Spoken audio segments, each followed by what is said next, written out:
Earlier this month, nearly 400 people arrested after 6 days of riots in parts of England and Northern Ireland. During a night of disorder in Liverpool, the Spellow Library hub was set alight. It had only opened a year before to serve deprived communities. An online fundraising campaign set up to restore it raised extraordinary numbers, these £250,000, and now the person who set up that campaign, Alex McCormick, has been formally thanked by the city. Alex joins us now. Morning. Morning. How are you? I'm good, thank you. How are you? All right, thank you. Do you know, I was thinking about you as we were showing those images just a moment ago. Do you remember on the morning when you first saw those pictures? This is a place you knew and you could see it being set on fire, being ransacked. Yeah, so I actually saw some of the destruction the night before. People were live streaming this happening on social media, which is just insane to me. And then when I woke up, obviously we saw that the Spellow hub had been damaged and the images were so distressing of the books burnt, the windows all smashed in. It's not a place I'd actually ever been. It's not my local library. But I don't think it needs to be your local library for you to feel that the impact of those images and how upsetting it was. So we're talking about the Spellow hub, which is this is the place itself. So you saw the pictures. Yes. You knew of it, and you're thinking, you know, what's going to happen now? Yeah. What did you do? Oh, I just, in a bit of a, I suppose, in a feeling of upset and anger, thought maybe we could raise some money to replace the books that had been burnt. Those images of those books burnt on the floor, I think, will stick with me forever. And on the back of that, I thought maybe we could raise 500 quid, replace those books, and that would be that, really. I never thought it would go any further than maybe the local community rallying around a space, and gosh, does it go further than that, my word. I mean, it's interesting, isn't it, because the local community was the one that was impacted, first of all. What were people saying after that? I mean, because it was obviously not representative of what that area of Liverpool is like. No, not at all, and I think people were equally just as upset and distressed and angry as well. As you say, that space has only been opened last year, and it's a real community space. It's a real hub of activity for children, young people, adults, elderly people. Everyone benefits from that space, so seeing it destroyed, I think it's just mindless. And Alex, you mentioned how quickly things changed. According to what I'm reading here, you were trying to get £500. By the end of day one, it's £20,000. Yes. Were you sitting somewhere watching the numbers go up? At first, no. I was working that day, so I'd set it up and then put my phone aside and gone to work.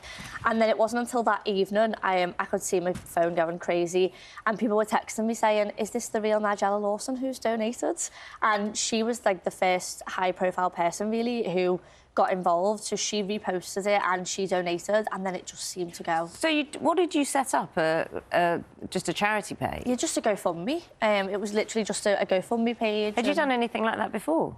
I'd set up a GoFundMe before last year, but I was just the admin side of it. My cousin had cancer, so him and my brother did a sponsored head shave. So they did all of the hard work of, you know, shaving their heads and raising that money. They just asked me to be the admin side of it. So I will ask, how is your cousin? He's absolutely fine now, so, which is lovely. So you saw this kind of money start to come in and high-profile names kind of being added, and then more high-profile names. Yeah, and I think it just went from there. So Frank Cottrell-Boyce donated. He's the Children's Laureate, and he's been really supportive throughout the whole thing. And it was his mum's local library, so it was really special to him in a way that I couldn't even comprehend. And his support has meant the world, and I think he's got big plans now to try and get kids reading more, and that's really lovely to see. Does it get bigger than the Queen? I don't think it does, really. Tell us about that. So we've had a lot of physical book donations as well. Too many books for one library now, which is wonderful. It means we can spread that love a lot further afield.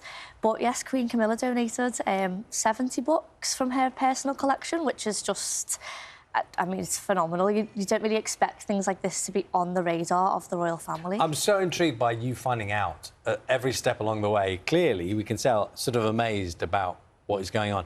How did you find out about that particular delivery? I was actually on my way home from my honeymoon. So I was in the airport in Frankfurt and got a phone call saying, just to let you know, it's not hit the press yet, but it will hit the press this afternoon. the Queen has donated books, and I've just stood in between flights going, oh my God, this is crazy. Was it someone from the palace? Or someone from the council. So they'd received, obviously... from your local From council. the local council, from Liverpool Council. So I got that phone call, and it, you know, couldn't believe it. I was saying, I've got to run and get on my flight home, but how amazing and how incredible is that?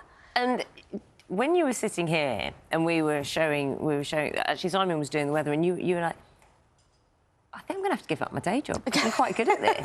I think it's just it's definitely sideswiped my life a little bit. I never, when I set up the fundraiser, thought it would go as far as it has. But it's been recognised as well. So you were formally thanked by the city. What did that involve?